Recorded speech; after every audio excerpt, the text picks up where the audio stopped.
پہلی نظم پیش کر رہا ہوں جس کا عنوان ہے ندی کو دیکھ کر۔ ملاحظہ فرمائے۔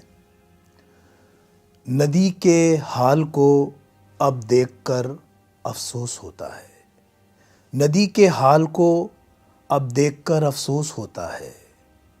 ندی کا ایک ماضی تھا، نہ جانے کتنی تاریخی کتابوں میں ندی کی اہمیت کے ان گنت ابواب روشن ہیں۔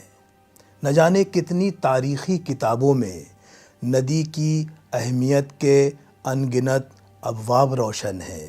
ندی تاریخ کا مسکن رہی ہے، اسی کی موج نے آغاز میں انسان کو واقف کرایا ارتقائی مرحلوں سے۔ اسی کے صاف اور شفاف پانی نے یگوں تک مختلف نسلوں کے دل سے آبیاری کی۔